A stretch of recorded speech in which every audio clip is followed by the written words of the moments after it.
Mortal Kombat.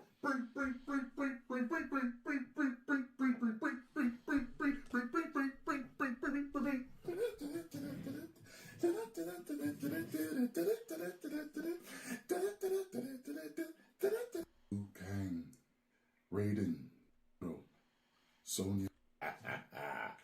Excellent. The critics were wrong. Flawless victory. Shillality.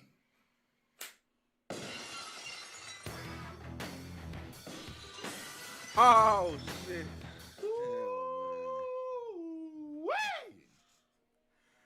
Mortal Kombat 2 was a big old piece of trash. When we hit the pothole, Bro, I was what? worried we'd be stranded for hours. And our lives. Wow! I ain't seen a bigger piece of trash like that in a long damn time, son. Wow! Wow! Woo! I did a video yesterday talking about how the critics love Mortal Kombat 2. And I said, now, whenever I do a video that talks about how the critics say a movie is trash, it's garbage, it's rotten, everybody floods the comment section and says, that means the audience is going to like it. That means the movie is great. So I asked people in that, well, does the opposite mean true? So if the critics love a movie, does that mean that the audience is going to hate it? Now, for years, we've known a lot of times when the critics are praising a movie, it's absolute garbage to the audience. And when the critics actually hate a movie, the audience loves it. Once in a while, they both agree, and you have a super hit on your hands a lot of the times. So, boy. So let me tell you this, okay? If you are a fan of camp, corny, stupid, out of bounds comedy, you, I'm not joking, are going to love this. You are going to love this movie. Now, my measurement for this movie is always going to be the 90s Mortal Kombat movie, the first one, okay? That had camp and corny in it, but it didn't have too much, you know? It had a good blend, it had great fights. The best fights being Liu Kang versus Reptile and Scorpion versus Johnny Cage, okay? Those were the two standout fights. Everybody loved those fights. It was like, oh man, we were cheering. I remember that. People were standing up cheering during both of those fights. I would say that the standout fight for this movie is probably Liu Kang versus Kung Lao, okay? Now, if you're familiar with the lore of Mortal Kombat, you know that in Mortal Kombat 1, Liu Kang defeated Shang Tsung, okay? You know that. And Goro. You know that in Mortal Kombat 2, let me see, what was his name? Kintaro? Was that was his name? The striped, the tiger striped one, I think it was Kintaro. And he defeated Shao Kahn, right? In Mortal Kombat 3, Liu Kang defeated Shao Kahn. Wait till you see who defeats Shao Kahn in this movie. Yo, I will tell you this. I kind of liked the fight, with Sindel and Sonya. I kind of liked that one. How they used Sindel's, screaming, that was kind of cool. We are gardeners. We are farmers. Bum, bum, bum, bum, bum, bum. When emergency strikes, first responders rely on the latest technology. That's why T-Mobile built...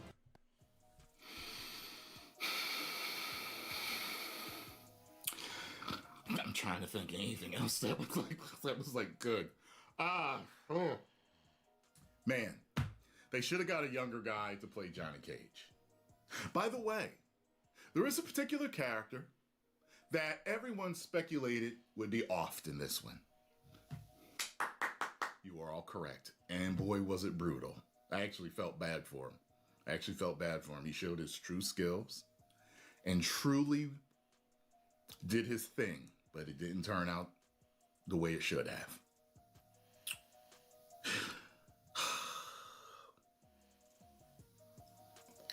Everybody's in there. Baraka, Noob Saibot. Actually, Reptile's not in there. The Reptile wasn't in there. Melina wasn't in there. See, I've only seen the first movie for this series one time. So I can't remember. Was Melina in that one? I can't remember. The fact of the matter is this, folks. Okay? I couldn't wait to leave. At one point, I couldn't wait to leave. I was like, why? I looked up the runtime. That's how much I couldn't wait to leave. It was just really bad. It was almost like a glorified fan film in a way. Some of it just looked cosplayish and really cheap. Like you just knew green screen was going on. You know what I'm saying? Like it was just like, you know how they do stuff these days, but it's just like clearly green screen. Clearly. You know how the first movie looked like it was directed by two different people? This one looked like it was directed by the same guy. Oh, it definitely did. But, yeah. Damn. I don't know what else to say with this. Like, it was bad. Liu Kang had his moments with other parts of the movie, too. And who may have been the greatest character in the whole film was Kano. Kano was so damn funny, man. I mean, he's gold. He is money.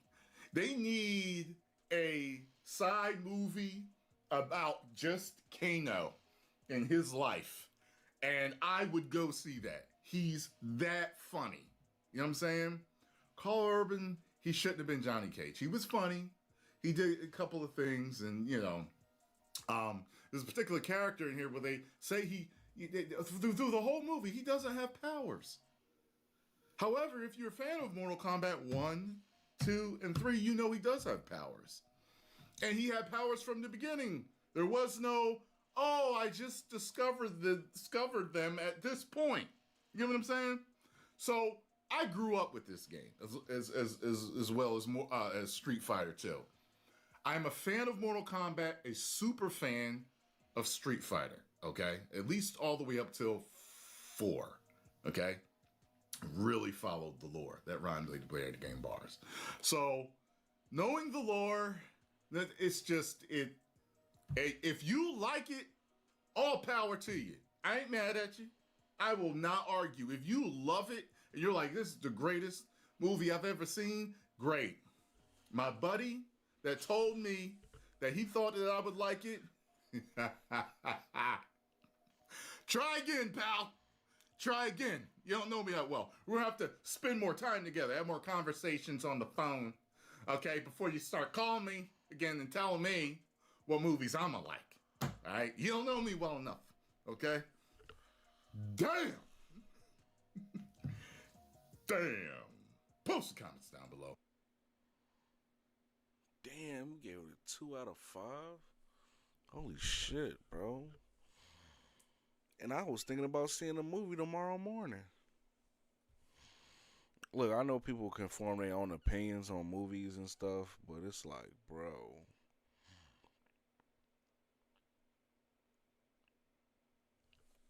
I didn't think it was gonna be like that, bro. Like, I thought people was gonna fuck with the movie, that shit crazy. That's crazy.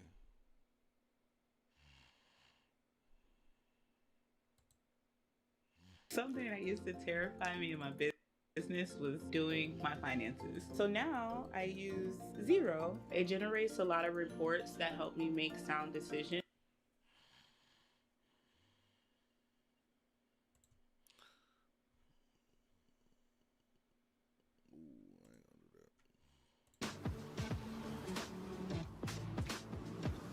Wellness by Ulta Beauty. Oh, these Welcome ads back to New trash. Rockstars. I'm Jessica Clemens, and this is a breakdown of Season 5, Episode 6 of The Boys titled Though the Heavens Fall. And yeah, spoilers, I need a cigarette after this one. I need a cold cigarette to ease the pain.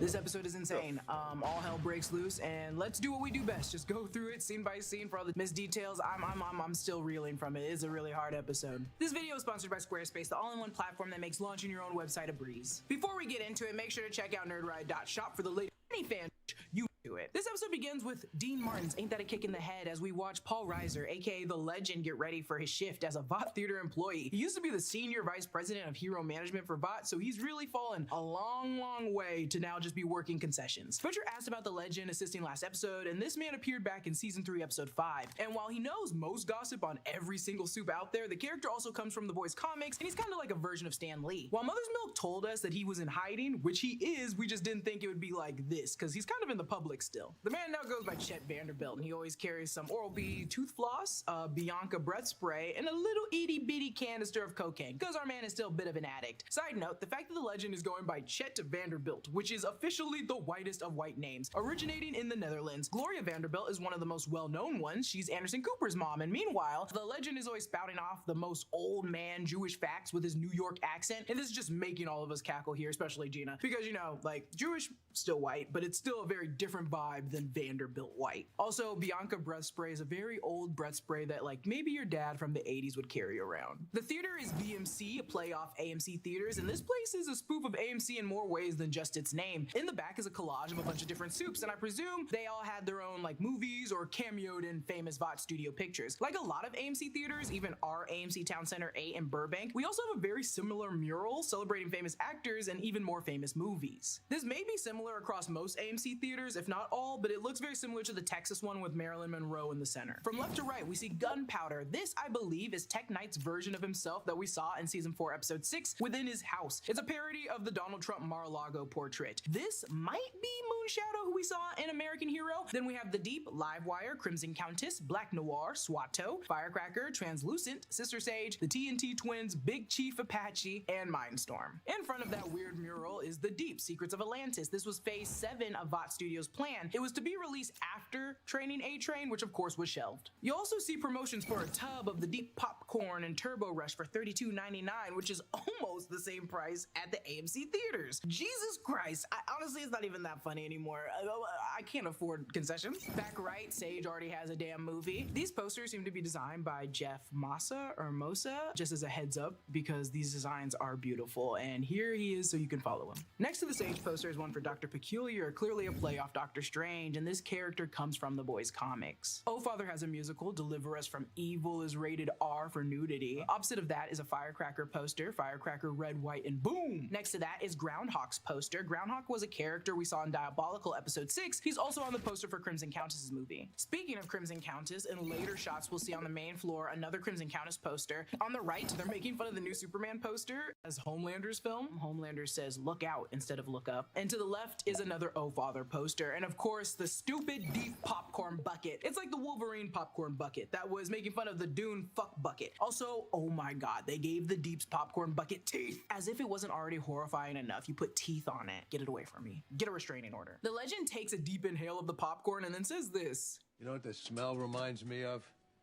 Miriam Leibowitz. I met her at a B'nai B'rith Purim carnival. Purim is a Jewish holiday usually celebrated in February or March on the 14th, and there's costumes and food, and a Purim carnival is usually a damn good time. I shoved my grogger up her Hamantaschen, if you catch my drift. Hamantaschen, on the other hand, is a delicious filled pastry that they serve on Jewish holidays, and Grogger is that noisemaker toy that they always have at the celebrations that every kid on the East Coast would bring home and annoy their mom and dad with until they took it away. That's when Mother's Milk arrives in this Kendrick Lamar shirt, keeping the bitch strong, I see. Next thing we know, we're forced to relive the Nicole Kidman AMC intro, but with a different redhead, Firecracker. The funny thing here is that I'm only sure that only irritates me is Firecracker uses this moment to highlight the VMC promotional concessions, and it's not a big deal, but that one lone AMC cup that I see in Nicole Kidman's version of the video, I know that it's not filled with anything, but it annoys me so much that in this dark theater, nothing else, just Nicole Kidman and one AMC perfectly, like a cup with a straw. It just annoys me. I don't know why. And it kind of feels like the same thing here. I will say, I used to be a major hater of the Nicole Kidman intro at AMC, and since they've made it shorter, I'm still a hater. I still don't like it. I don't want to see it anymore. Like the commercial, almost shot for shot, Firecracker's alone in a theater. A projector reflects the big picture, but instead of Wonder Woman or Jurassic World, we get Firecracker watching her own movie, Firecracker Lord Soldier. We saw this clip from the V52 Expo. Mother's Milk informs the Legend that they're looking for Bombsight, who may still have V1, and the Legend is obviously hesitant, saying that he's out of touch with Bombsight and that no one should really mess with this guy. Also, the Legend was under the impression that all the V1 was destroyed, and after Mother's Milk stresses the emergency of the situation, the Legend, frustrated, vents about how Homelander has since ruined his life. His penthouse was paid off, is now gone. The table at Elaine's, the most famous restaurant in New York where Woody Allen used to go, is now no longer there for him, and now he's living off Noir nuggets. Then on the big screen, it plays the Democratic Church of America's commercial. Mother's Milk threatens the Legend, and then he finally agrees to join them. We jump to another trial, V1, trial number 35. Now, I assume this man is a freedom camp prisoner, seeing as though Homelander suggested using them for the trials back in episode 3 instead of animals because it would, and I quote, speed up the process. We have camps full of criminals. Just start using them. Very similar to the Odessa trials at the beginning of Gen V Season 2, the formula clearly isn't great. It's not really working at all. And I can't even show you this, but this man shoots blood out of his ass for a good 15 seconds. Yeah. Okay. The Deep then finds out that Homelander killed Firecracker, but he's so stupid that he thinks that she just moved to Orlando at first. Homelander then says there's no room in the boats for non-believers. Trying to stay in Homelander's good graces and avoid being the next one killed, he goes along with Sage's plan in promoting this Vought oil pipeline, even though it potentially can harm like all marine life. He's a little hesitant, but not enough to die over it. The pipeline thing again mimics what's going on in real life. Trump just removed protections that have been in place since like the 70s on land in Alaska for things like mining and industrial development, and a lot of people are not happy about it. In the US, there were protests when the Dakota Access Pipeline was trying to get approval to be built through the native lands. And OPEC cutting the supply of oil to the United States would drive gas prices through the roof, just like what's going on right now. Sage asks, what's more important, Homelander or a fucking grouper, which is the fish that we're gonna meet later named Jeremy. And I love the way that Homelander looks at the Deep after he has to hesitate to make his decision. He later agrees, but it's very funny. Homelander, kind of disappointed with Sage not being able to replicate the formula, he offers there's no way Frederick Vought is smarter than she is, which kind of implies A,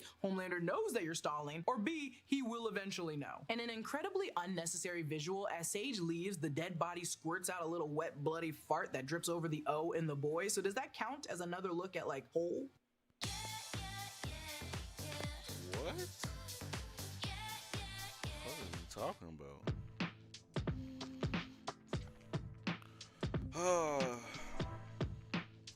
For the boys? I think so. Tally that up to Berg. Can we brighten this and remove the pants? We then get a new Democratic Church of America ad. This spoofs exactly this He Gets Us, aka the Christian commercial you see during the Super Bowl ad spots. They have many of these commercials, but this one is spoofing the rebel who, like us, is Jesus. Then it plays Take Me to Church, which everyone knows is not really about being pro-church, but Vought honestly probably doesn't give a fuck. Back at their hideout, we see balls. I'm sleep deprived, and when I saw it said balls, I did chuckle because, you know, we're gonna see a lot of balls in a second. The boys argue because lo and behold, the virus is made, and like Butcher said last episode, we go when we go, and Huey in his classic Billy Joel shirt wants more time, but he's kind of out of it. The plan is to sneak the virus into the church. Annie and Huey will plant the device, basically a Glad automatic air freshener, and that will release the virus, while Butcher and Mother's Milk and the Legend track down Bombsight. Mother's Milk then arrives with the Legend, who after insulting their hideout, saying it smells like raccoons, then hits on Annie, calling her a young Ursula Andress, who is a famous actress who we know as a Bond girl, Honey Rider, in the very first Bond film. And she also pissed on him once, which I don't know what's the thing with all these men back in the day getting pissed on. Stop it! Is it the cocaine? Does the cocaine make you want to get peed on? The Legend explains they'll need to go through Bombsight's partner, Golden Geisha, who's now in the Vought retirement home for soups. And yes, the name is indeed racist, and to that the Legend argues this. Golden Geisha had a very steamy fuck scene with Eric Estrada in Operation Orient. Very progressive for the day. Which doesn't make it better. And also, I think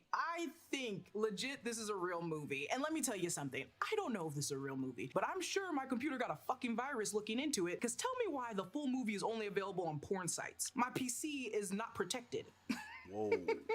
The retirement home is called Vought Villages, which feels like a play What's off up, The Dallas? Villages, a huge retirement home in Florida, and this place gets a hella bad rep for being super into like swingers and STD pack kind of plays, but I'm sure it's a little bit of everything. Back at the tower, Sage confronts Ashley about their deal, but Ashley still refuses to join, especially the apocalyptic part. When Ashley won't agree, Sage calmly switches to plan B, saying out loud how predictable people are, something that will bite her in the ass at the end of this episode with Soulja Boy and Homelander. She then knocks her out with chloroform, allowing Bashley control of the situation, aka just full autonomy over Ashley's body. Bashley has to basically weekend at Bernie's Ashley, dragging her around while she stumbles backwards and can barely function. She's basically like a newborn baby. She tells the Secret Service agents to stand down and stand by, which is definitely a reference to Trump telling the Proud Boys to stand back and stand by instead of condemning their white supremacist rhetoric. We're then taken to a very problematic picture starring Big Chief Apache, yes, a white man, a character we've heard of or seen a lot of times. Big Chief Apache we've seen spoofing the anti-littering PSA from back in the day. He used to hang out with the Legend also back in the day. In Gen V, the Heroes Optimization Seminar, the room where everyone gets their ass kicked, is the studio that used to be Big Chief Apache's Diversity and Equity Center. And in the hidden room in Godolkin's library, we see his outfit. Fun fact, in the same room, we see this costume prop, and I couldn't figure out at the time who it was from or what it was meant to be, and we now know it's from Golden Geisha's movie Golden Tapes. The character is basically a spoof of Apache Chief, the old Hanna-Barbera WB character. Even then, that character is also kind of problematic. His movie is called Engine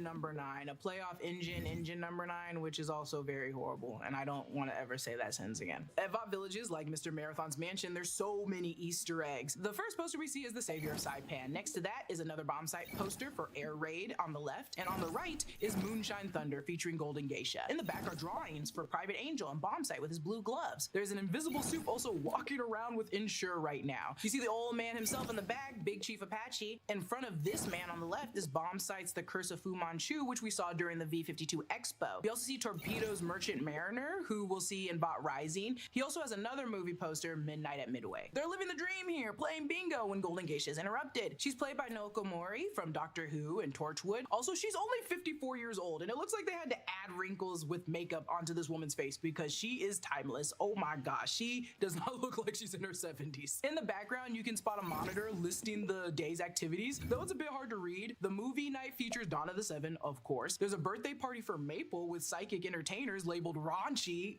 And at the bottom, the menu offers fish and chips or golden Godolkin nuggets, named after Thomas Godolkin, of course. The legend then says this. Look at you, just as beautiful as that triple banger we had in Marsha Mason's triple banger. And he's always name dropping, but Marsha Manson is an actress and 4-time Academy nominated actress from the 70s. In the background of the scene, you can see a walker moving very slowly, just inching in the background. Someone, I assume invisible, is controlling it. They confront Golden Geisha to get information about Bomb Site, but she immediately shuts them down and tells them to leave. When Golden Geisha says she knew the Legend had yellow fever, he says this. Baby, I got all kinds of fever. I'm the United Colors of Fever. And this is a play on the United Colors of Benetton, a clothing company known for their racially inclusive ads in the 80s and 90s. Then the Legend says this horrific line. Well, listen, there was a time you and Bomb Site were tighter than Woody and me before Soon Yi. And you might know, but he's talking about Woody Allen, who was married to Mia Farrow before marrying Mia Farrow's adopted daughter, Soon Yi. He's a fucking filthy menace. She insists that she hasn't seen Bomb Site in years and refuses to help, and Butcher pushes for a more aggressive next step, aka kidnapping her to force Bomb Site out. The Legend is against it, knowing it will backfire and get people hurt, but Butcher argues it's the only way. Mother's Milk, surprisingly and unsurprisingly, sides with Butcher, and I mean, if this isn't a pure example that we've hit rock bottom, I don't know what is. The discussion turns personal, with the Legend calling out everyone for how far they've fallen, especially Mother's Milk, and this gives us a long hold on his reaction, which means it's finally getting to him. It's baby steps, but it's getting to him. May is when spring is in full swing. It's the time of renewal and growth, where it feels like it's super easy to receive more. Squarespace.com promotes the new oil pipeline. He's positioned underwater at the Vought Petroleum Pipeline, surrounded by fish as they pump gas, and a sign nearby says, "Fish love it." You installed this? Even had a few screws left over. If it's important, it's not worth compromising. That's why with Farmers, you can get quality and savings. We are farmers. Bum, bum, bum, bum, bum, bum.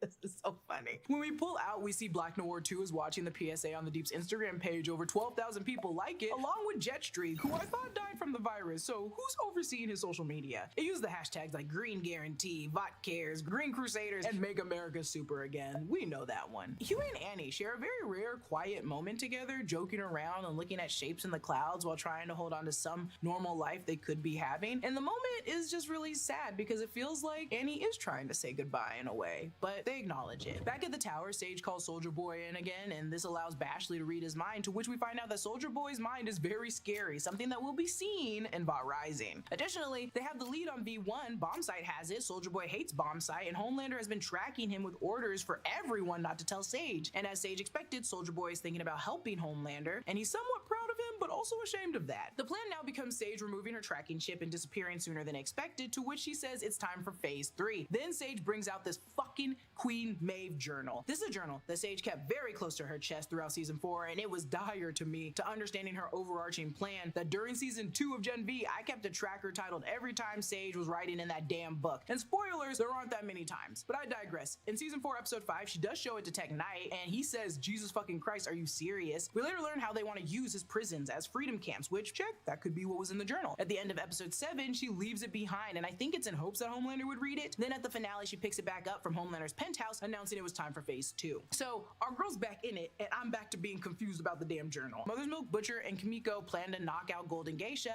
and transport her somewhere else, but she hears a squeak of a wheelchair and activates her powers, forming a golden shield to defend herself. Despite the trying defense, Mother's Milk manages to inject something into her IV, eventually knocking her out. And the team then wheels her unconscious body out into the main floor. That's when we're stopped by Big Chief Apache, Hot Flash, and Long Nuts. I don't know what this man's name is. I don't think they give him a name, but we can call him Long Nuts. Butcher tries to pass him off to Mother's Milk, seeing as though in the past Mother's Milk has constantly been the one to have to go up against Love Sausage, but he bows out of this one instead, choosing Big Chief Apache, which, I mean, can you blame the man? The Freak plays as the man hacky sacks his nuts like a rope dart at Butcher, and I can't even show this scene, but when Butcher catches the nut and yanks the man 20 feet, I cackled.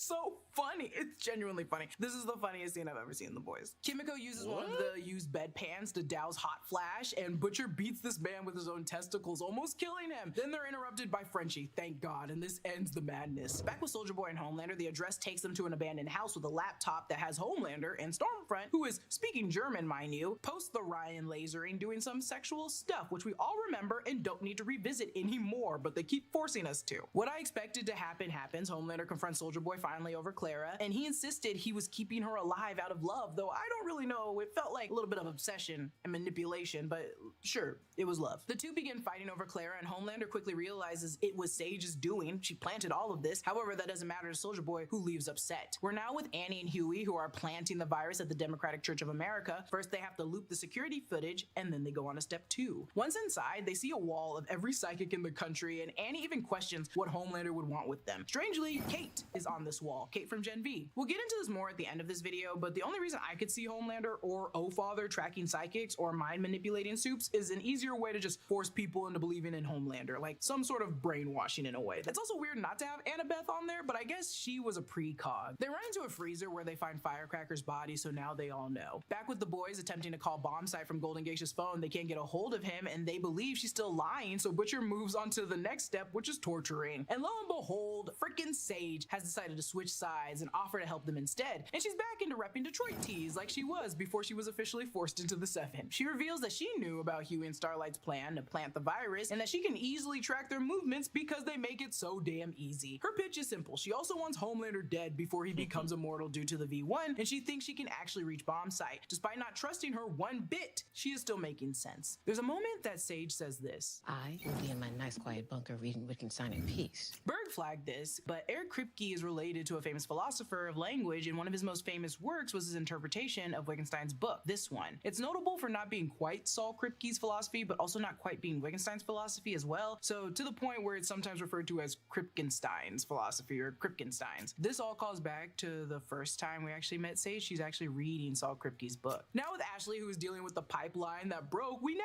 have an oil spill on our hands. She says it's worse than Deepwater Horizon, the horrible oil spill that began in 2010, and is considered considered one of the largest marine oil spills ever. It may take weeks to fix, but also she's still lying and saying the Deep has everything under control. The scene quickly turns and we see the Deep. He's like one of those baby ducks being cleaned of oil, but this time it's stuck in his gills. They're cleaning him also with Firecracker's Squeak Freak dish soap. That's when he sees Jeremy and he suddenly collapses, struggling to save him, and he says, "We know it was you, Kevin." Oof. And for once, it wasn't the Deep's fault, but also it indirectly kind of was, you know? The boys believe Bombsight will come if he learns that his love is in danger. However, when she finds out that they're actually after Bombsight for the V1, she laughs and says that they can have it. It's then revealed that Bombsight originally intended for the V1 for Golden Geisha so that they could be together forever, which is really sweet. And she refused it because simply immortality just isn't worth it. And he ultimately left because watching her age was too painful for him. This is when it's revealed that Kimiko and Annie agree on the same concern, re V1 and the virus. They realize that if they take V1, they would become immortal, and neither of them can bear the idea of watching Huey and Frenchie age and die while they live on. And this perspective gives Frenchie a new outlook, although Annie and Kimiko seem to be okay with it. While Huey plants the timed explosive, Annie runs into Aaron, aka O-Father, who used to be a part of her life in Capes for Christ, but is now fully in the Homelander cult mindset. In the comics, he organized Capes for Christ, so here it's shared as a story where he and Ezekiel used to work with Annie during her young Christian days. While Annie tries to connect with him in his past life, O-Father is deep in that Homelander Kool-Aid. Annie at one point says, "You know, you were like a cool older brother that I never had," which made me gag because in the same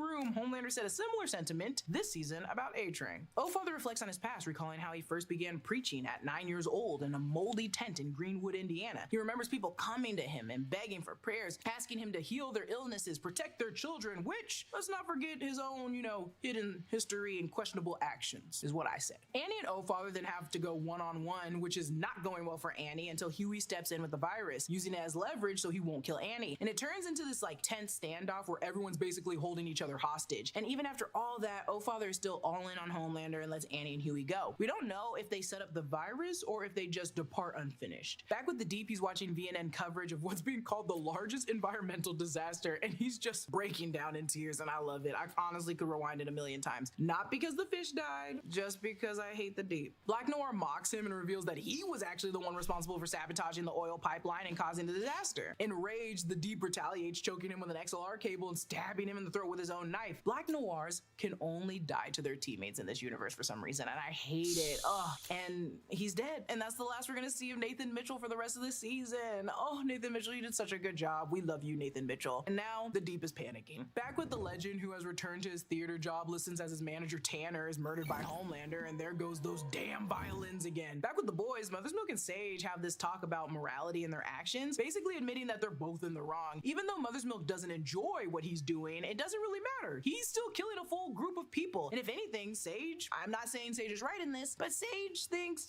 she's better for it because at least she's honest about it. The Legend and Homelander search the boys' hideout, but find it mostly empty except for a Taco Bell receipt that belonged to Sage. Homelander quickly spirals because of all of this, and he starts talking to himself, feeling betrayed and abandoned, and he pleads for help. The Legend calmly tells him this is a cycle of power. Everyone eventually gets replaced or pushed out, including himself and other soups. If you fight the waves, you're only gonna make it worse. And the Legend then says this. I mean, look at Goldie. One minute she's on the set getting finger popped by Lorenzo Lamas, and next she's shilling for Vought Alert necklaces and Activia poop yogurt. Fleas and ticks? Ick. Prevent the ick quick with Bro, Tick what Meds the fuck do from they be Chewy talking Pharmacy. about in this show, man? Smart founders know something most people miss. Get your They be talking about some crazy shit on this show, bro. Like, my goodness.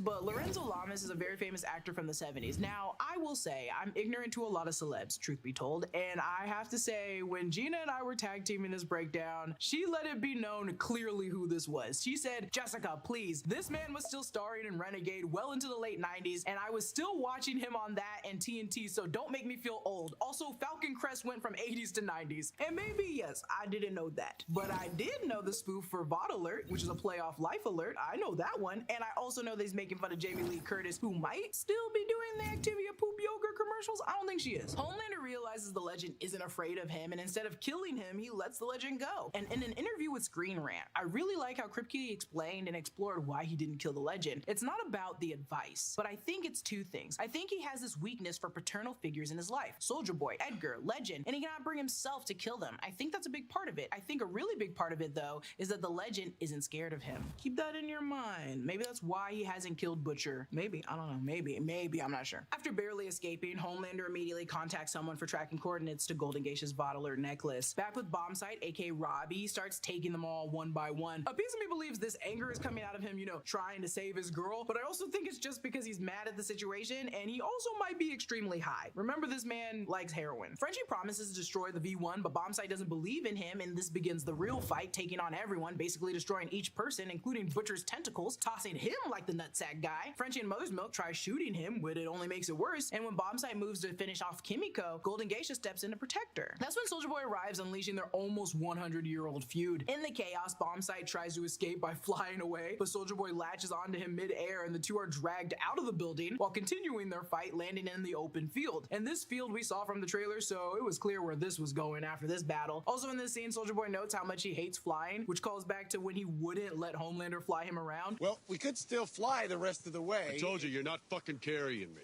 So in Vough's prequel series, Vought Rising, I better see why he hates flying so much. Soulja Boy finally gives up when Bombsight concedes, and emotionally as they confront their shared past with Clara and just the resentment over how she and others saw Soulja Boy as the better version of what they were supposed to be. Soulja Boy then offers to strip Bombsight of their immortality and power so they won't have to live forever alone. They can go spend a normal life with Golden Geisha. And he frames it as something almost merciful, but admits it's really tied to the V1. Soulja Boy then ignites his blast on Bombsight. The rest of the boys rush to the chaos, and we all witness Bombsight, who I thought would have been immediately killed by Homelander, mind you, survive and run back to Golden Geisha. And to that I say, you need to clean up on that heroin use, because unfortunately you're now human and not immortal anymore. And I feel like as a soup, they probably do a lot of drugs. Homelander finally shows up and he doesn't want to fight Soulja Boy, but Soulja Boy starts reflecting on Clara and how she once believed he was the ultimate soup. He now admits Homelander surpassed him. Excuse me? And Sage was wrong. Everyone was wrong. Soulja Boy doesn't mind caring. Predictability is actually bullshit, Sage. Why would we think this? Homelander then lasers a hole deep enough into his skin since normal needles can't penetrate his skin, and as he injects himself with the V1, it causes him to collapse to the ground as his laser vision erupts into the sky just like it did in the trailer, bringing it to an end with the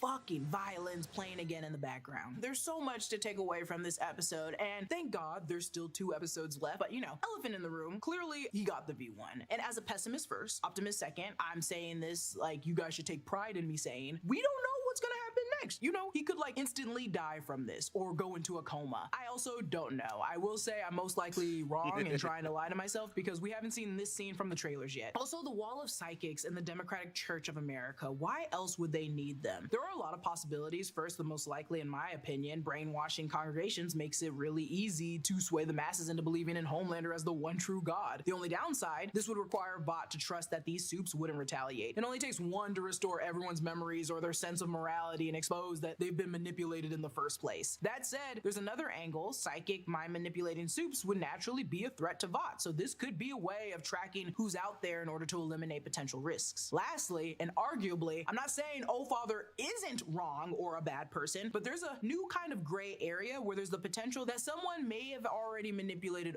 Father, like a psychic or mind manipulator. Hear me out. I don't believe this wholeheartedly, but the fact that Annie made it very obvious that he's changed, I want to know what changed him. He used to be a true believer, unlike Ezekiel, makes me believe, oh, what did someone say or do to you that actually made you change? And will this tactic go forth onto others? Also, Sage is fucking stupid. I'm so sorry for saying that, but like using predictability as leverage, assuming everyone is predictable enough to understand their next steps, it's no surprise it didn't actually work. It's not the fact that people are predictable, it's that their routines and patterns become predictable. So if this one person doesn't have like a routine or pattern naturally, how do we know their next steps? Ashley is absolutely predictable. She's scared shitless of everything and hides under a rock any chance she gets. We can't read Soulja Boy half the time. He's been alive for 100 years. This man has been tortured in so many different ways. He has the poker face of I don't even know what. And also, even reading his mind, you saw how horrible it was. This man could probably block out things with just thinking about yesterday and how he did cocaine out of Oprah's butt. I don't know why that's the example, but you know what I mean. Also, you know what's not smart, Sage? She still doesn't understand what love is. At the end of Gen V Season 2, she's basically asking Polarity about love, just like why would anyone go through all of this for love? They're gonna end up hurt no matter what. And now seeing this, she underestimated Soulja Boy's love for Clara. That's something that this girl will never understand. And lastly, I better see every single old person in Bot Rising. I know we're getting the 5. I know we're getting Torpedo, Private Angel, Bombsight, Soulja Boy, and Liberty, but I better be getting Golden Geisha, Hot Flash, and Quinn. You can leave Big Chief Apache, honestly. There is no need to revisit that man, but the others I do want. And that's it for this episode. Comment down below with your thoughts, where you think it's going. We only got 2 episodes left, and a special thanks to one of our...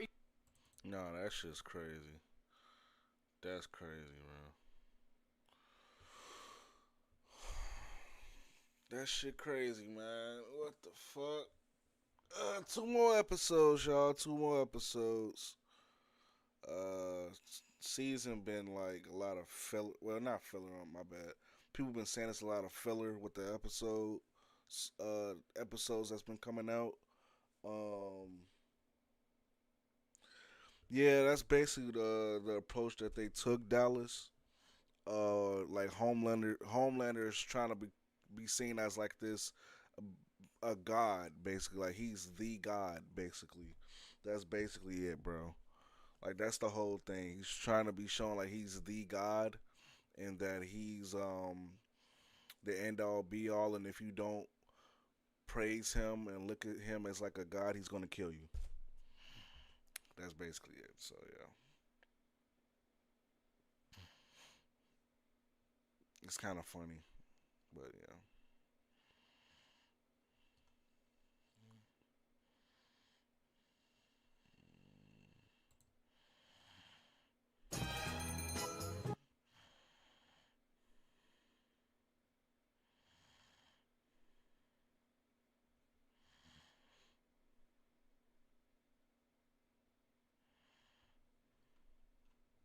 Rivers went on the To The Baja podcast and was arguing with Hong, one of the hosts, about the Draymond beef and being lucky in the NBA. And Austin Rivers, he challenged Draymond to a 1v1 as well as roasted the host. I didn't get in the league because of my dad, and I didn't stay in the league because of my dad. Now, do I get to be a part of a team and an opportunity with a staff that believed in me and a coach that I knew I could play freely for? Absolutely, man.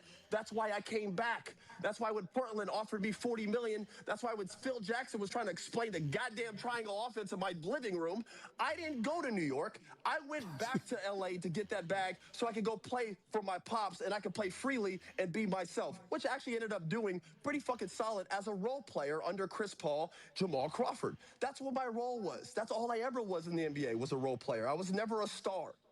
So this whole thing where I'm comparing myself to Draymond, and Draymond's a Hall of Famer. And no matter what anybody on this podcast, and no matter what I say, or what anybody says, it's not going to change. He's a first ballot, and he deserves that because he put in the work as his role. See, there's a difference, and this is the last thing I'll say. There's a difference between being a star and being a star in your role. Draymond was a star in his role, one of the best at it. He talks too loose, and he talks with conceit in his voice when he tries to come at other players as if he's better than them. No. You've achieved more because you were a star in your role in a cast that Steve, the guy that hindered your career, placed you in and helped you and embraced you with a bunch of guys on a very talented team, one of the greatest teams ever assembled, that Warriors team. And that's why he's in the Hall of Fame and he deserves to be it. But when you start talking and how he did with Charles, or he starts talking about me, belittling my stuff, or other players, whoa, Dre. You talk about, oh, you need to play Nas one-on-one. But, motherfucker, why don't you play me one-on-one, Draymond? Because you can't do no handoffs in one-on-one. You can't set no pick and roll in one-on-one. So all that extra talk is BS, and that's all my response was calling me the biggest bailout. Yo, bro, have some wherewithal. Get outside yourself. Have some humility. You know what happened, Dre. You know what was good to you. Now, that's it. The little butterball over there who was talking crazy. Don't worry about it. We're going to address it. We're going to get to it. Don't worry about it. We're going to address that. He's over here talking with zero skin in the game. Brother, Brandon Jennings averaged 7 4 in 18 minutes. He got 1 in 5. So how did you get the deal? Please explain to me. His mannerisms are comedy. Please explain to me, bro. Please explain to me, bro. I'm arguing with the best man, the best friend in Spider-Man. That's cool. That's cool. So what I'm saying is that you got lucky because your dad believed in you because you might have been out the league. They might have sent you to China. So where no that's you.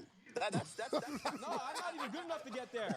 I'm not even good enough to get there. So no, that's not me. I'm not good enough to get there. I'm cool with that. But you might have been out the league because you might have got waived. And you know how difficult it is to get back in the league. He talking about his people. I don't got nothing to do with that. I was never going over there Right, to play, bro. Listen, bro. Yo, See, that's what I'm saying. Austin Rivers is frying this nigga. But I ain't gonna lie, bro. I don't know why buddy ass right here is talking, bro. You didn't even play, bro. Look how shitty he look, y'all. Look how shitty he look. Look at this. Look at his face, bro. Look at him. Like, it's just like, all right, bro. Like, there's levels to certain things, bro. You didn't even play, like, in the NBA, bro. You're a host for NBA Players Podcast. Like, I don't fucking get it, bro. Hey, yo, Raven. Yank that goddamn mic from him. But there you go, though, right? But there you go, though, right? There you go, though, right? So you want to bring up stats when it benefits you, but then you want, when we go to the eye test and what we saw, when we go to stats with your New Orleans stats, you throw those out the window because it's eye test and potential. But then you want to go to plus minus. Well, thank God you're not.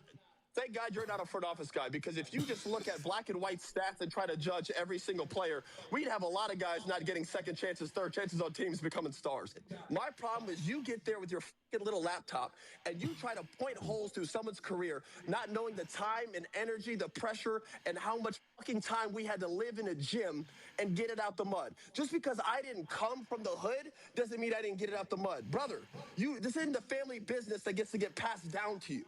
You have to be one of the best players in the world to get it. And you talk about lucky, nigga, I'm unlucky. You better hope how much money I would have made if I played with NIL.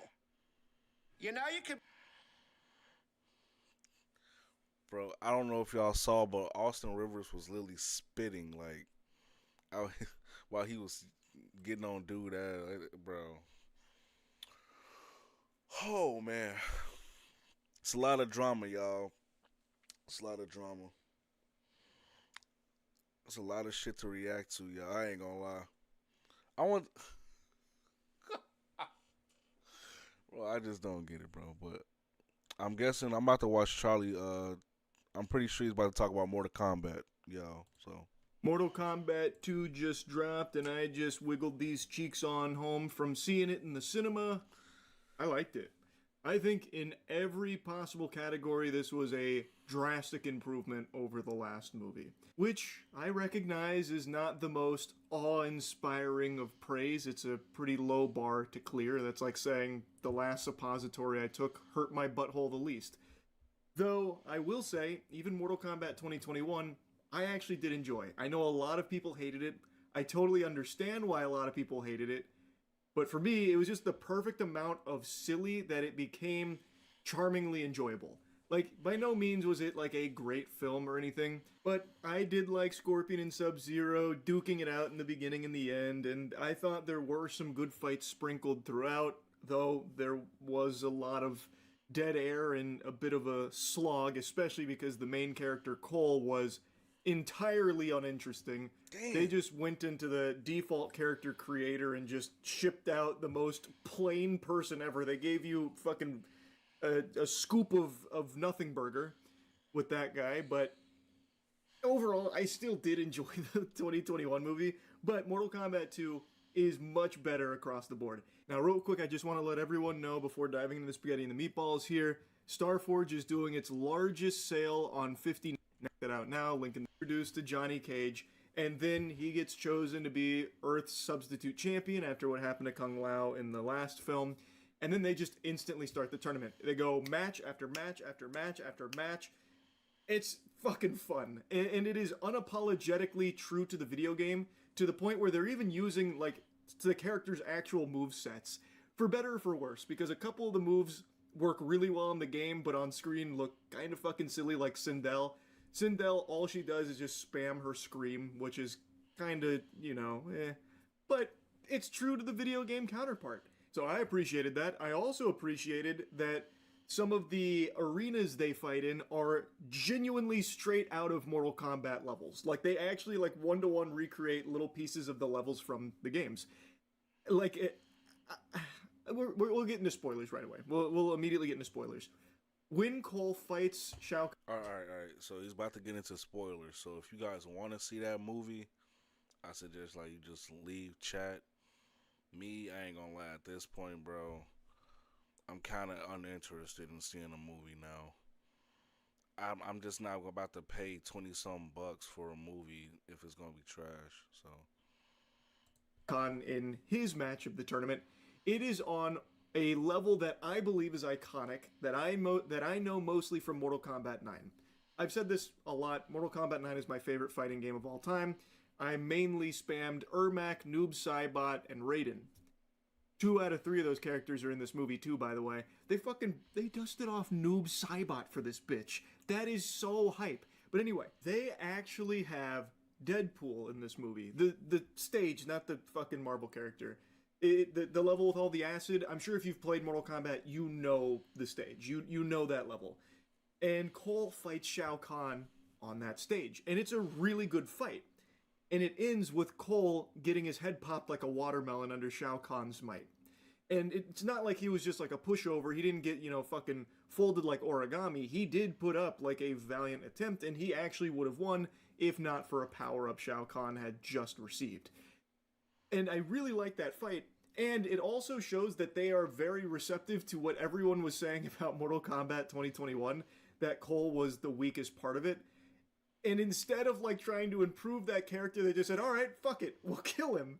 So they blow him up in his match. It happens pretty early into the film. I was shocked. So Cole is not the main character here. And Johnny Cage also isn't either, really. Katana is the main character. Johnny Cage is a very important character who gets a ton of screen time, but I would say he's not exactly the main character. And also, speaking of Johnny Cage, I was pretty vocal about Karl Urban not being the right choice for Johnny Cage. I'm a huge Karl Urban enthusiast. I love his work, but he's just too old for Johnny Cage. Maddox Code Readers, smart, reliable diagnostics.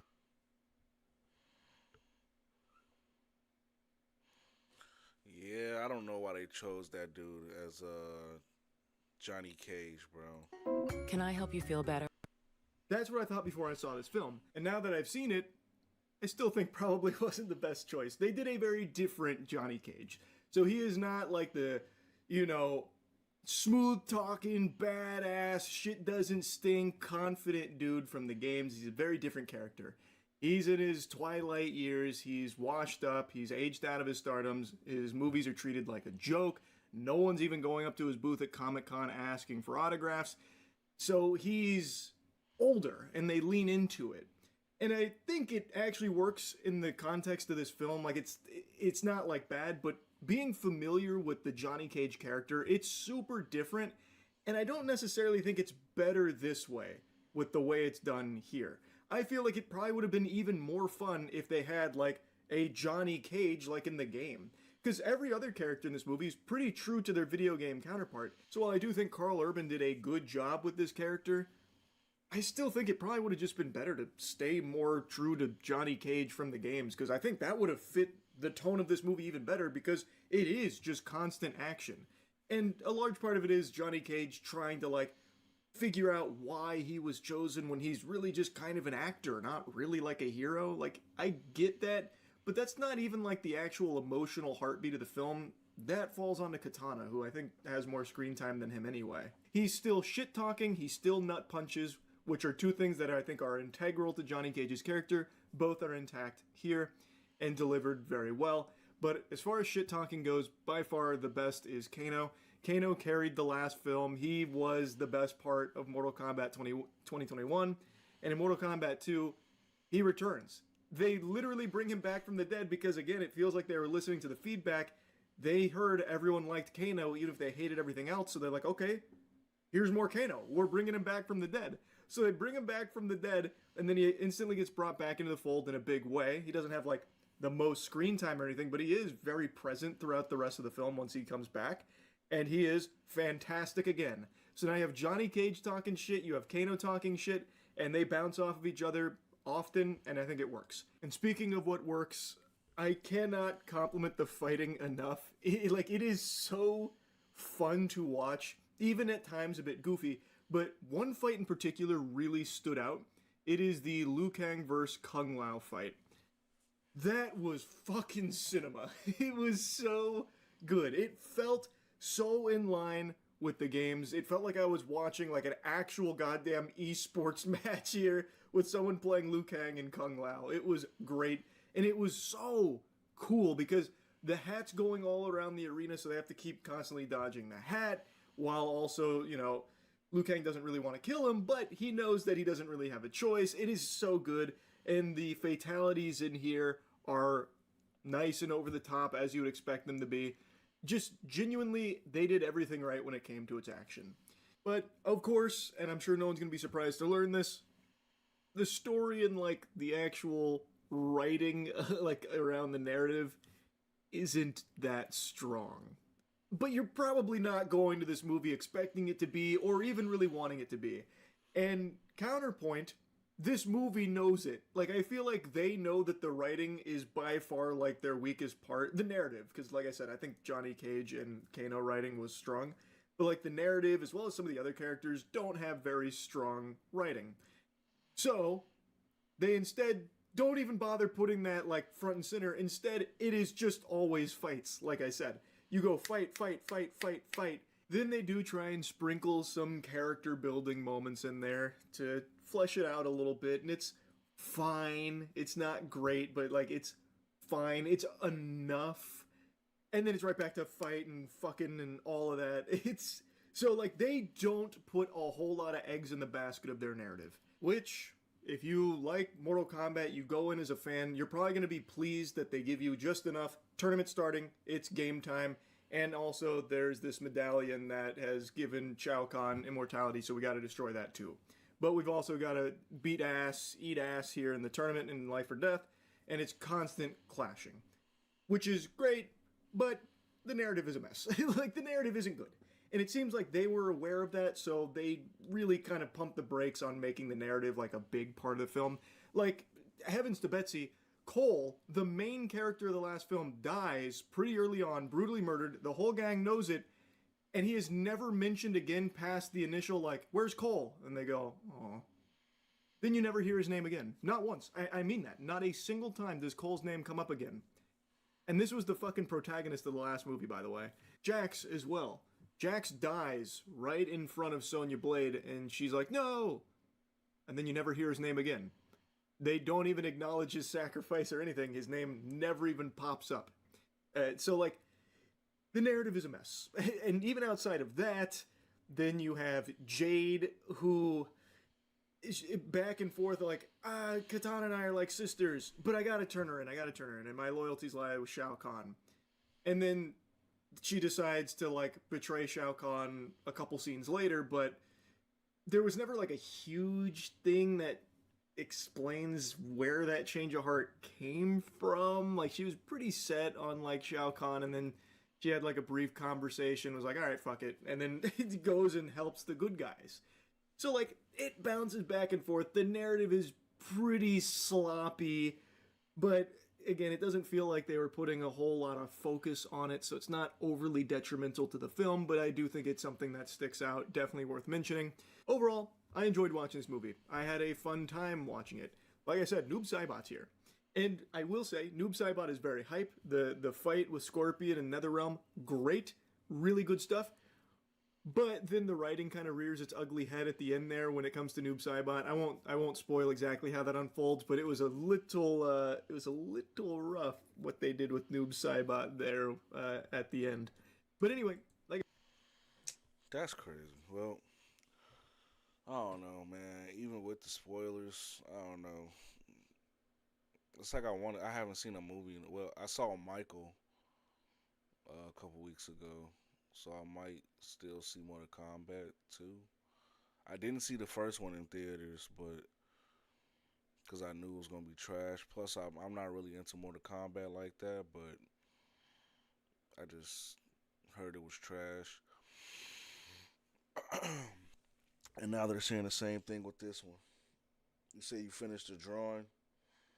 All right, if you got Discord, if you got the Discord, you can put the drawing in the Discord, Papucho. And then I'll check it out when I get a chance, bro.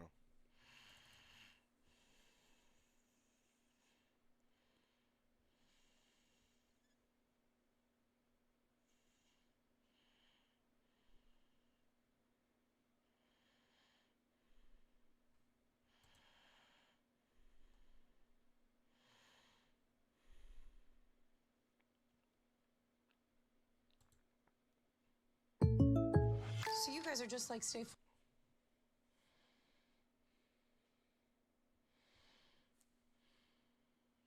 Oh, you lost your Discord?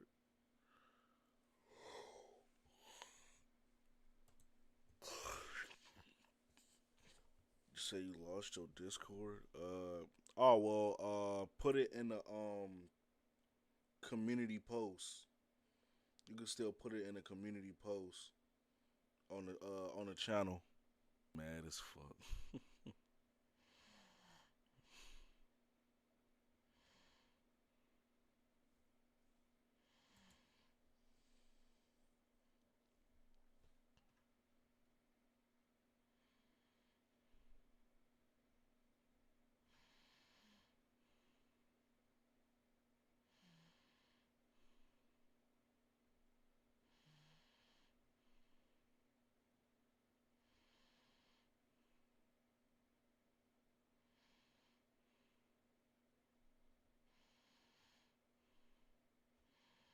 It's probably the last thing I'll watch. Thank you for stopping by, my movie peeps. Let's talk about some movie news. Some of the things.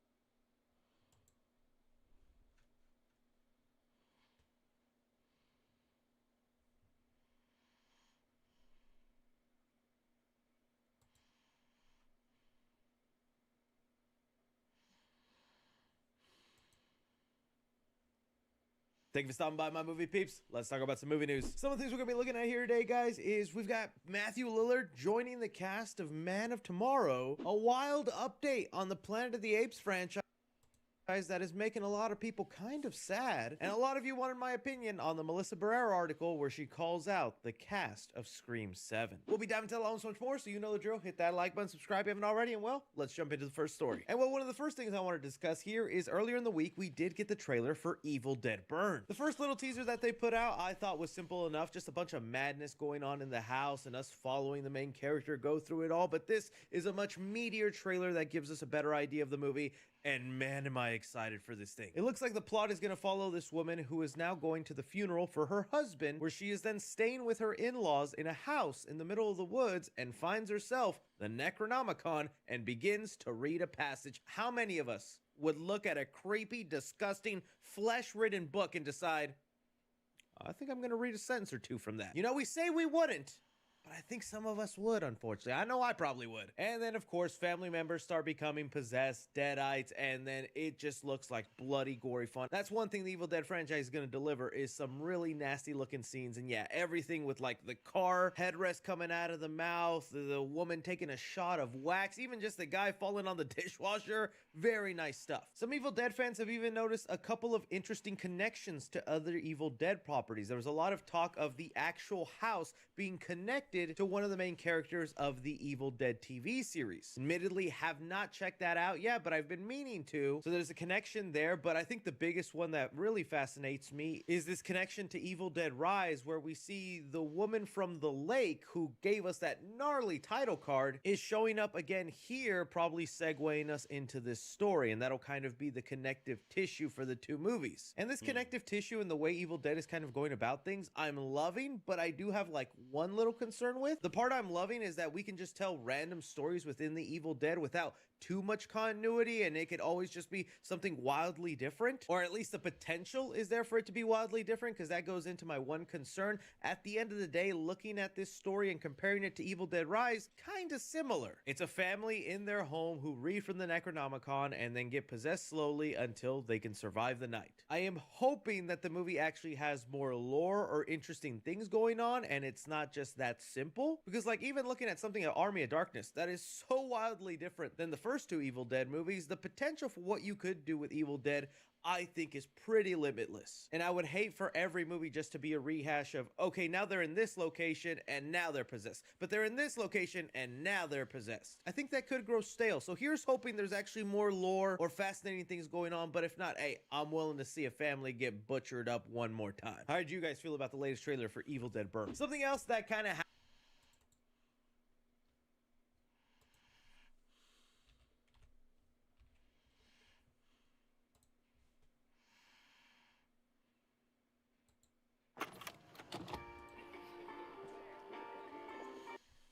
right, this is the Evil Dead Burn trailer. I'm gonna react to it. So yeah, let's see what it's about. I mean, it's Evil Dead, but yeah. All right, you ready?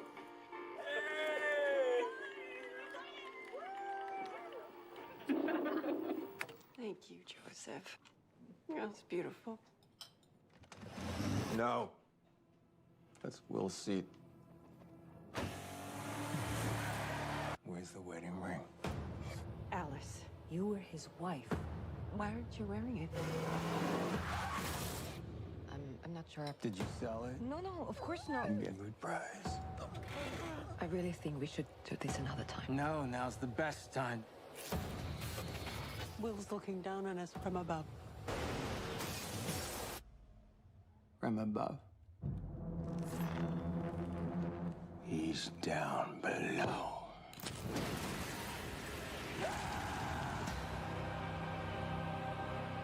William, my sweet boy. I would give anything for us to be together again.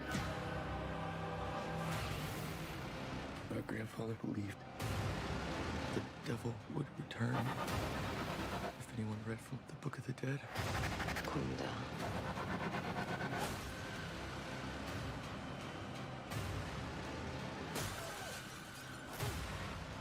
The whole family can be reunited.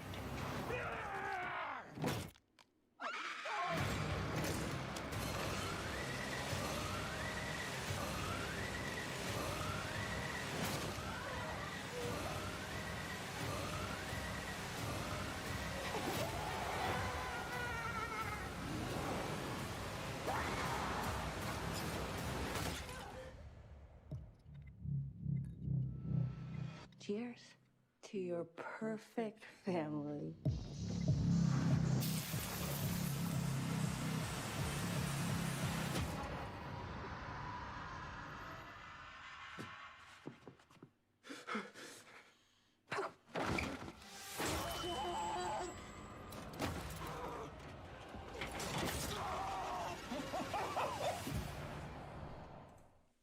Yo, what the fuck? Oh, my bad, Papucho. Jeez. Bro, what the fuck?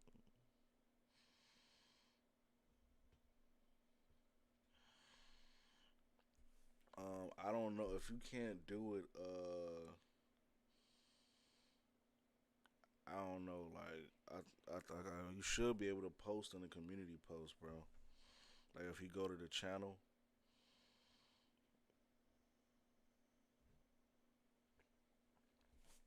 go to the channel.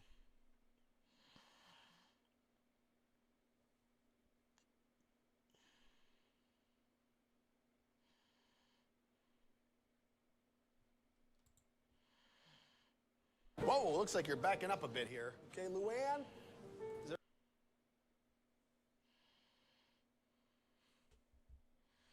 Yeah, that's gonna be a. Trying to. They're getting their ass sweet. It's gonna be a sweep with them niggas.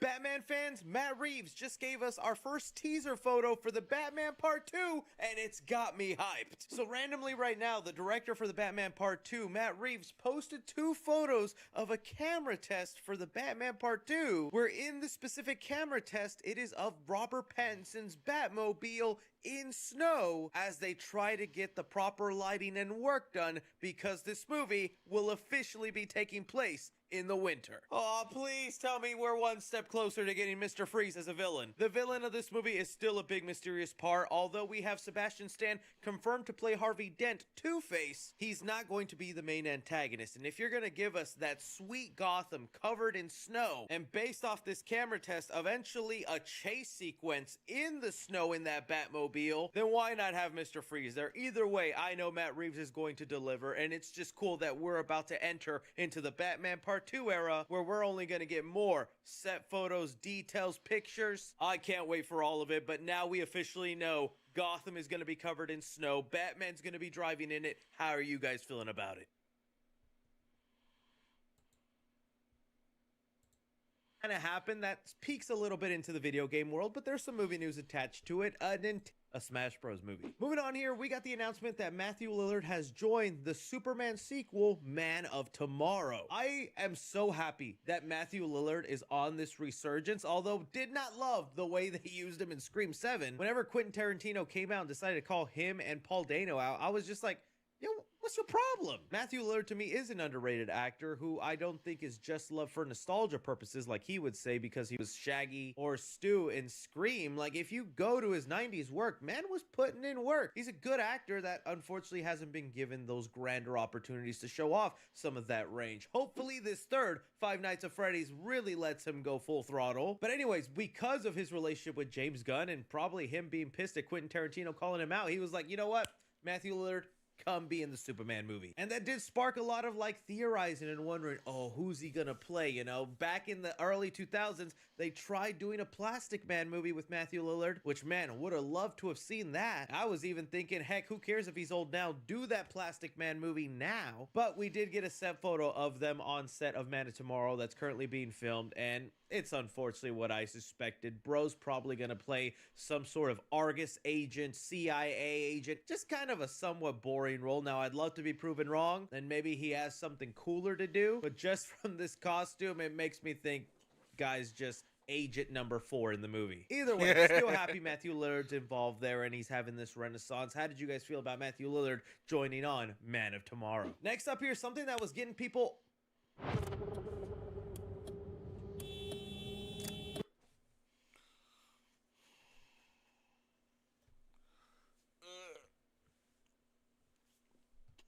Are y'all gonna go see Supergirl this year? It's odd. If something's free, people... God. I ain't gonna lie, man. These ads are so fucking annoying, man. Golly. 2 unskippable ads, bro. Oh, bro. Shit. Or maybe I'm just complaining. I don't know. Sad and kind of upset, but I feel like there is maybe an overreaction here. We finally got an update on the next Planet of the Apes movie following Kingdom of the Planet of the Apes, where Deadline here lets us know that the new movie will not be directed by Wes Ball because looks like he's very busy with Legend of Zelda, but instead they have gotten Matt Shakman, who just directed Fantastic Four First Steps, with a script written by Josh Friedman, who also did Avatar Fire and Ash. Now, it's not the announcement of this movie or the loss of Wes Ball that's getting people upset. It's the details in this article that read, sources tell Deadline that this will not be a continuation of the most recent pick 2024's Kingdom of the Planet of the Apes, but a new original story that Shakman and Friedman are developing. And so then that kind of became the story going around, that this is going to be a reboot, that this is ignoring Kingdom of the Planet of the Apes, setting on into a new path, and it made a lot of people sad. I know for me, when I first read those headlines, I was kind of sad. I thought Kingdom of the Planet of the Apes was awesome. Maybe didn't reach the heights of the Matt Reeves movies, but I thought solid, good start. Doesn't ruin or tarnish the legacy of the Matt Reeves movies. And what they set up and where they left things off, I'm like, yeah, I'd like to see where that story goes. And there was even articles before the movie that they had a 9-movie plan. And this article makes it sound like they're abandoning that plan. When, if I'm being honest with you, I think this is still part of that 9-movie plan. The reason I say that is because if we actually go to the social media page of Steve Asbell, who is the head of production at 20th Century Studio, he responded to this article that was going around by saying, I guess it depends on how you define continuation, which I think should put to rest a lot of people scared that they were going on a full reboot of this franchise. It still very much feels like it follows the timeline or the world set up in Rise of the Planet of the Apes to then the Matt Reeves movies to Kingdom of the Planet of the Apes. It just instead seems like the character of Noah and the people that we met in Kingdom of the Planet of the Apes will not be the focus of this new movie, and maybe we'll just do another 20, 30, maybe 100-year time jump and follow new apes battling humans in the Planet of the Apes, which to me honestly makes it feel like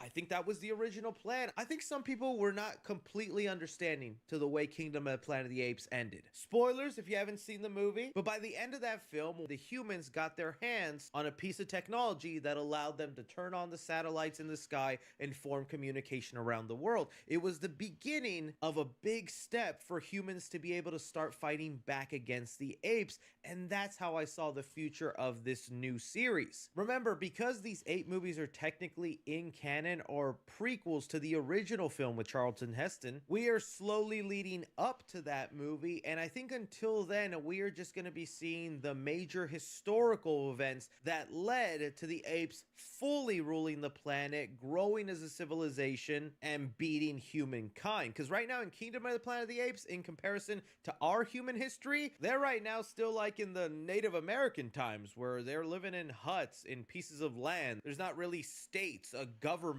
It's more just villages. And I think the 9-movie plan was always going to be just focusing a film on historical events that led to that original movie. I think repercussions from Kingdom of the Planet of the Apes will still take a big part of this movie, because like I said, the humans are now able to communicate with each other across the world. So jumping forward 50 or 100 years from there, maybe the humans finally have built enough weapons or gotten an army together enough to now fight against the apes. So honestly, this doesn't scare me as much as a lot of people. It still lets me know they're continuing the Planet of the Apes, and as long as they do something cool and new, I'm gonna be checking it out. But all is to say, as much as I'm gonna miss Wes Ball, he's busy with Legend of Zelda. That's a big thing. I like Matt Shakman as a director for this. It does also bring up the question, well, it doesn't look like we're gonna get that Fantastic Four sequel anytime soon if he's about to jump into this. But Marvel's already pretty busy, and they currently have a record right now of like making us wait 4 or 5 years in between sequels. I mean, look at something like Shang-Chi, where they keep saying they have a sequel plan, and we're already about 5 years out from the first movie. It looks like we'll be 6 or 7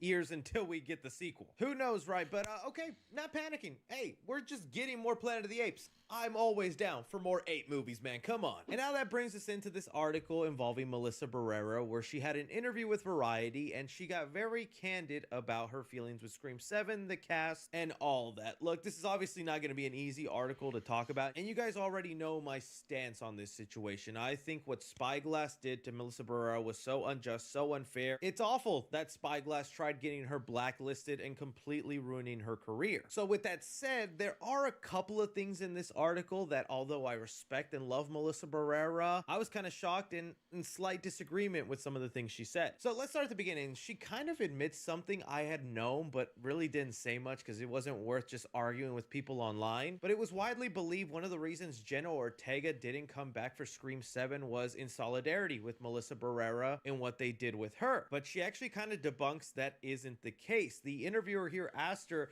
did anyone reach out to support you during that time? At least Jenna Ortega dropped out of Scream.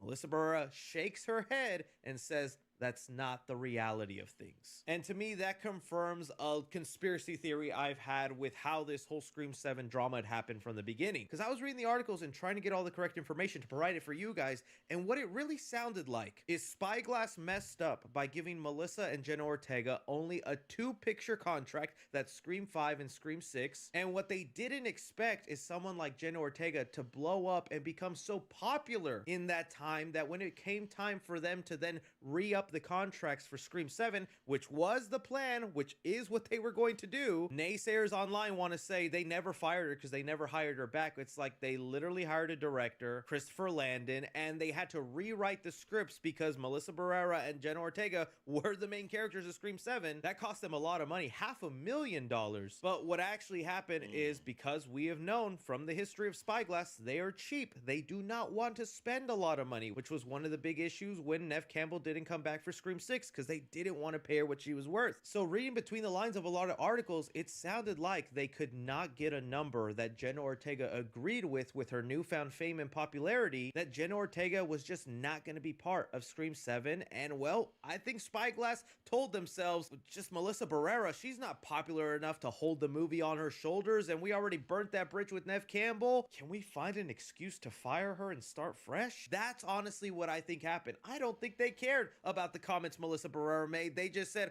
oh, that's a controversial take, we can fire her for that. And that's what they ended up doing, and then it led to this snowball of nonsense. And well, Melissa Barrera here admitting Jenna Ortega didn't leave because of her firing. She was already out. They just announced Jenna Ortega was out after Melissa Barrera's firing. From there, the interviewer starts to talk more about Scream 7, where even the interviewer says, and let's be real, the 7th one sucked, where Melissa Barrera responds, I know, and I think they lied about the numbers. I don't think it made that much money, but at the stage door, I sign Scream every night. People who love me from those movies are coming to see the show, and they can't ever take that away from me. The interviewer then saying, you were fired from Scream 7. Jenna Ortega didn't return, the director dropped out, but then Spyglass brought back cast members from prior Scream films. Did that seem scabby to you? Did it feel like those were people basically crossing the picket line? And she said, oh, 100%. I think they all are. They have to live with that. The only way they were able to make that movie after what happened was to nostalgia bait as much as possible. Okay, so here is where she says some stuff I'm like, yep, I agree with you there. And then some stuff I'm like,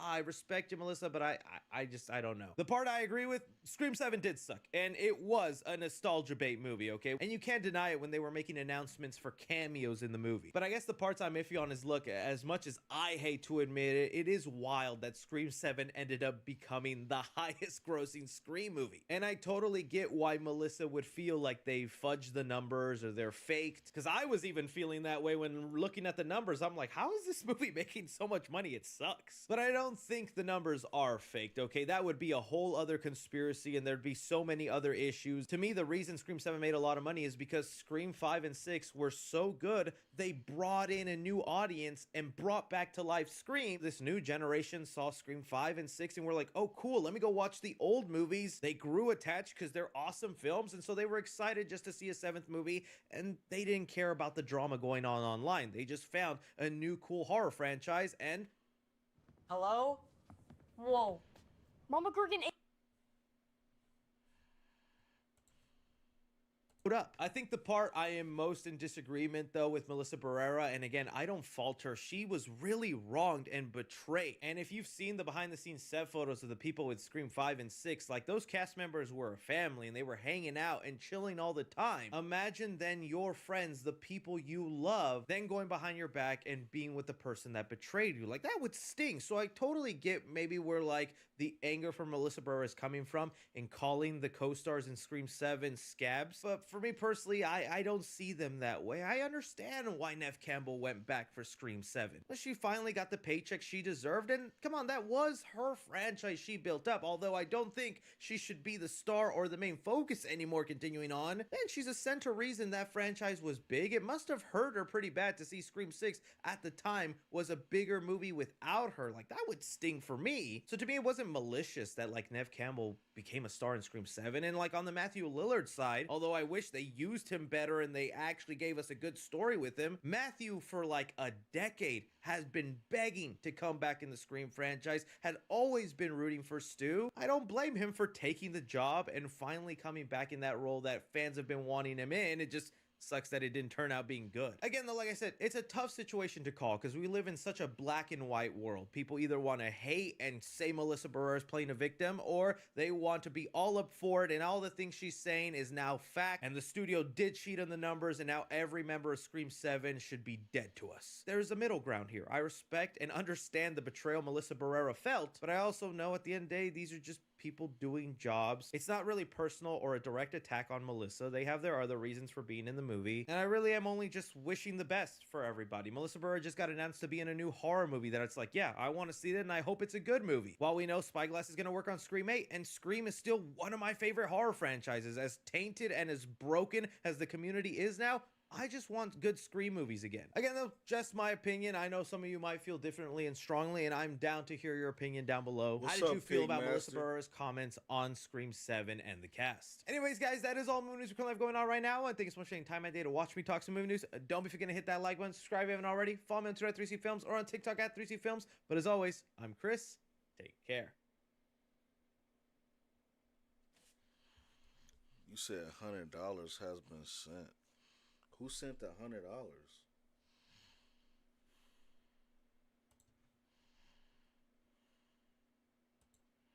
Nobody sent no $100. You lying.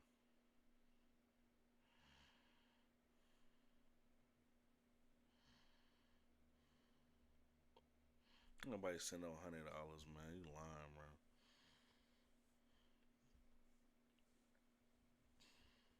Are you dead ass?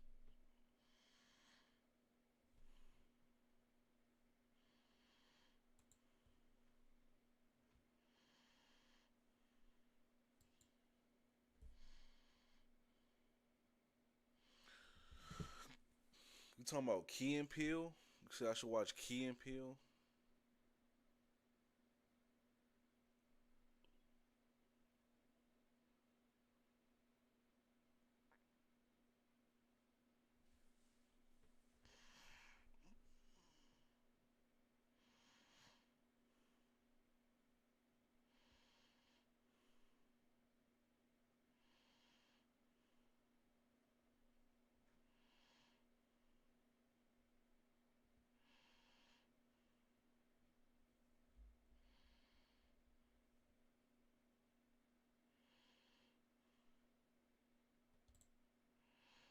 See what scholarships you may qualify for. Visit gcu.edu/myoffer. Are you feeling quite right?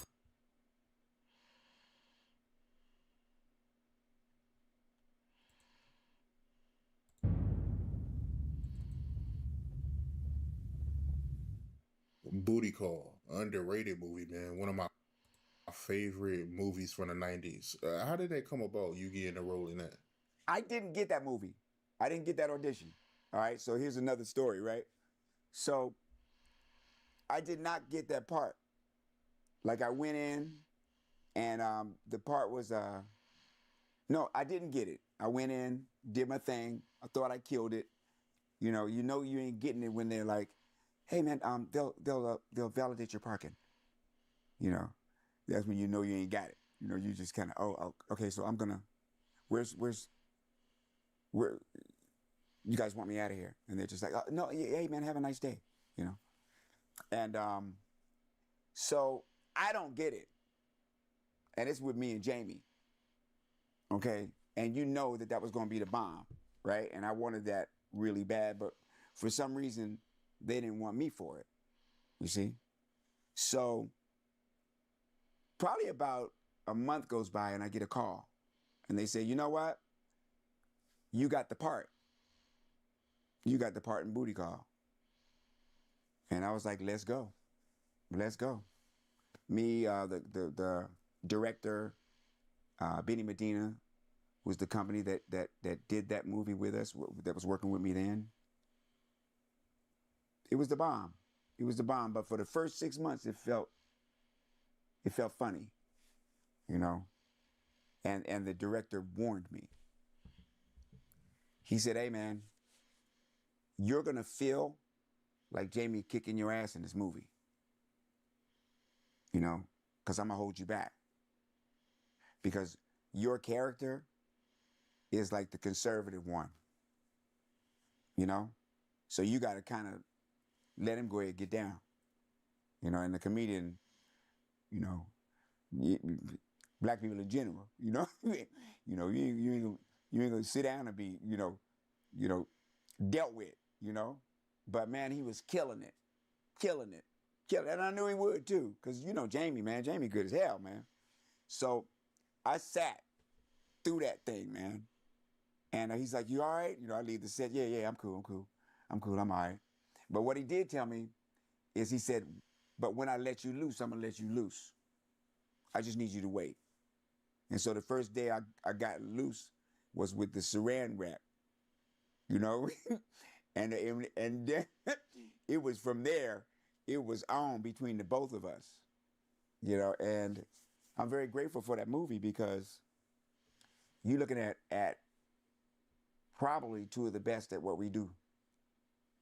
You know, it was probably like when Kobe went to the All-Star game with Jordan. You know what I mean? Which one is Jordan and which one is Kobe? Y'all go ahead and deal with that. But I'm just saying though, you know, you see us lined up together on In Living Color, you know it's gonna be something. You know, we did Main Man. Remember the two bodyguards? Let Tupac in, you know. You know, you know what I'm saying? You know, that was actually a takeoff of Rain Man. Jamie. Oh wow. Yeah, that was the black version of Rain Man. It was called Main Man. So Jamie played the Tom Cruise part, and I played the Dustin Hoffman. You know, yeah. Model bounce, middle bounce, I like to bounce. All right, there you go. How was it like being on set for that? You had Jamie Foxx, Vivica, Tamala Jones. I know that had to be fun, huh? Like a party. It's like a party. We were all coming with it. You know, I had a lot to do with the writing. You know, so that was fun. You know, we were going to a hotel ballroom and just freestyle, and then take that and weave it into the script. So you know we was fitting to get it. And it was a lot of energy. The first time I worked with Vivica and Tamala, and both of them just wonderful people. You know, Vivica from Indianapolis, you know, Tamala from out here, from out in LA. So we turned into like a family over that 6-month period. Turned into like a family. But when we got to Canada, where we shot it, me and Jamie was like, man, look at this weak ass place, man. Ain't nothing happening here, man. Get out of here, man. And dude on the set, Jamaican dude said, hey man, well, y'all come to the club with me tonight. You know, we was like, yeah, right? It was like out of a movie. You hear me? We went to some warehouse and got in this elevator. He was like, man, where we going, man? This is like a haunted house. And that song was out by Blackstreet, No Diggity, right? So all of a sudden, we coming up the elevator, you start hearing doo-ba-doo-ba-doo-doo, boom, da-da-da-ba-dum-dum. And every time it did that, the whole elevator like, man, the elevator came open. It was chicks. It was crunk. And we looked at each other. We were like, this is going to be a good 6 months. On the real. And when we got there, we got on the dance floor, and every time it went doo-ba-doo-ba-doom-doom, the whole floor was like, We had a good time. Yeah, we did. How was it like working with Bernie Mac? Because I know you was on the Bernie Mac show for a few episodes. He never give me no lines. He let me do whatever I want. That was my man right there.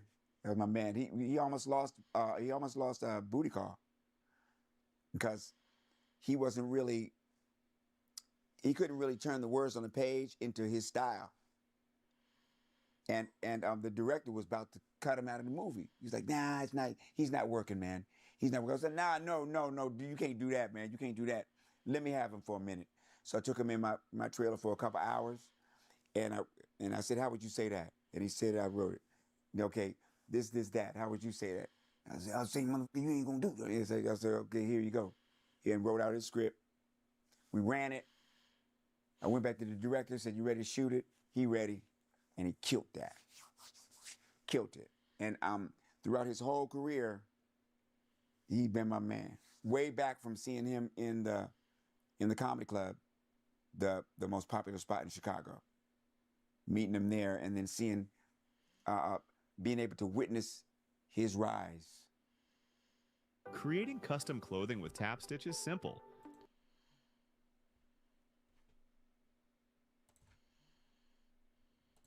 It was just, man, it was a pleasure, man. That's my man. You know, I saw him at the airport one time, and he had probably about 6 hat boxes with him. And I was like, damn, man, you might as well play drums. You know?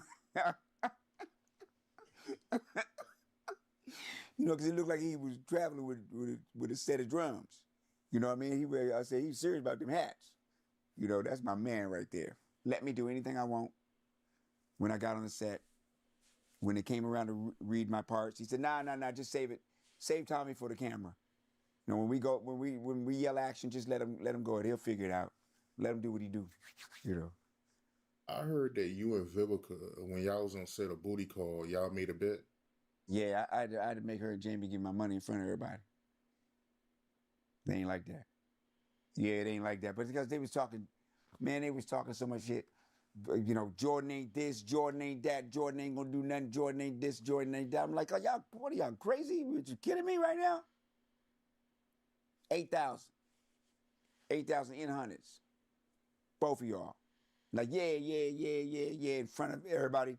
They talking smack the whole time, and Chicago got it, right? So since they was doing that in front of everybody, I said, I want my money now, though. Now. I want my money now. I told them, when I win this, I want you to give it to me physically in front of everybody. That was the bet. So when they came back into the studio, man, I was like, all right, don't be trying to tread on my man Jordan, man. You know what I'm saying? Yeah, he had a long road. You know what I mean? Broke his ankle, you know, lost to Boston. You know, the good Lord was cutting his hair up here, so he had to get it all off. You know what I'm saying? So, you know, I ain't saying I'm going to get out of that one. But that was an observation. Had to get his body back. Came back with that 2-3. Watch out. Watch out.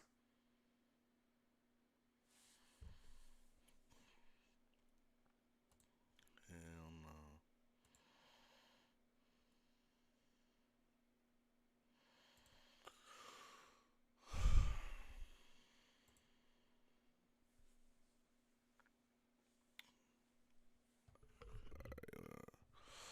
All right, y'all, man. If you guys enjoyed the stream, man, you guys know what to do, man. Leave a like, share, comment. God damn, why am I so like? Hold on.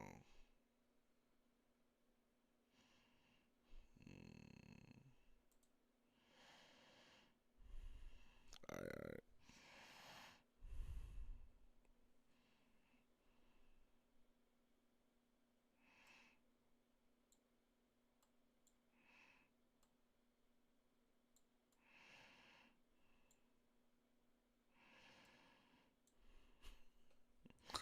All right, anyway. If you guys enjoyed the stream, man, please leave a like, share, comment, subscribe if new to the channel. Appreciate y'all support, man. Follow me on Twitch, follow me on TikTok, man. I appreciate y'all support. Means a lot to me. Hold on. Go on Twitch.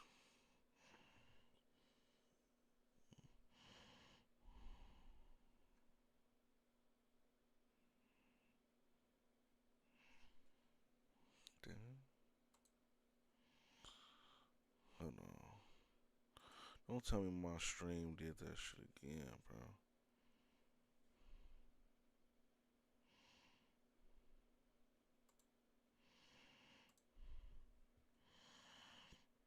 My bad to Thunderstorm. When you said what's up, I don't know why I didn't show. But yeah.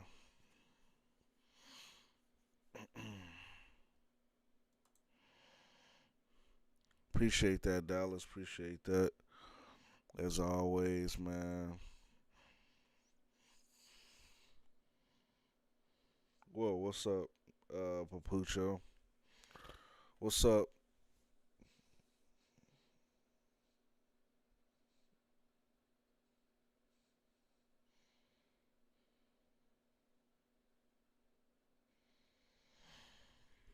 What's the issue?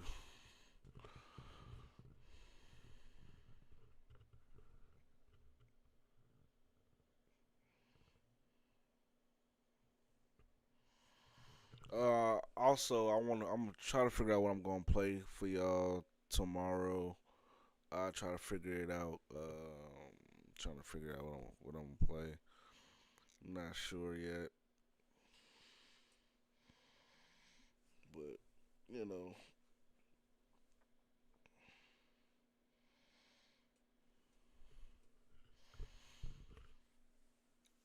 Like I said, I plan on playing Minecraft, like doing a Minecraft marathon. I know Minecraft. I know.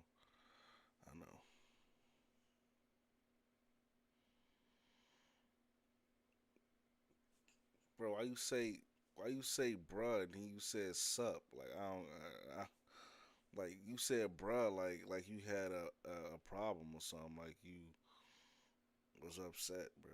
Like oh, nothing? Oh.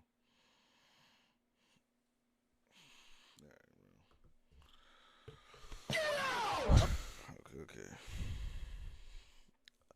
But yeah, anyway, join the Discord at Donzilla Boy. Not you, Papucho, because you said you lost your Discord. I understand. You lost your Discord, so I'm not talking about you. But yeah, Papucho. Also, since you're back in stream right now, I might as well tell you, because I said this yesterday in stream. I'm going to be doing previously recorded streams. So say if I'm at work, how I go to work, 10 hours, and, I stream normally like 7:30 or whatever, late. I plan on doing pre-recorded streams. So if you ever see a stream going and you come to stream and I'm going to make sure that it says previously recorded in the title. It's going to say previously recorded in the title. So don't be upset if you say, "What's up, bro?" and I just fucking blatantly ignore you and I don't say nothing. It's previously recorded, bro. So, I'm going to play my old streams. You got permanently banned for no reason. Right.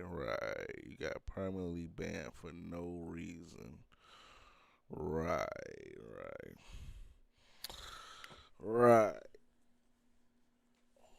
Of course you did. Of course you got blocked for no reason. Right. So you telling me you can't make, so you say you permanently banned. That's crazy. If you feel like that they're in the wrong, bro, then just try to, go to talk to support or something, like support, Discord support, whatever the fuck. But yeah, you wildin', bro. You clearly did something. You did something, but I mean, hey. We all gotta take accountability, bro.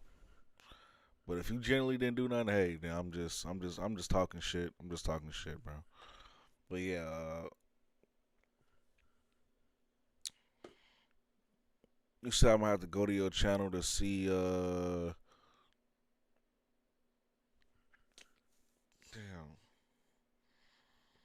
I'm trying to see what because I don't really be on Instagram, so I don't really promote my Instagram because it's like I don't really give a shit about Instagram. So, but yeah, tonight was just a reaction stream. I ain't did reactions, and y'all know a good minute. I'm kind of glad I did it. Just watching whatever, man. Cooling it with y'all. But yeah, I'm trying to find a game. I know another subscriber wanted me to play a game with him called Grounded. It's called Grounded. He wanted me to play that with him, so I gotta buy that. Sorry.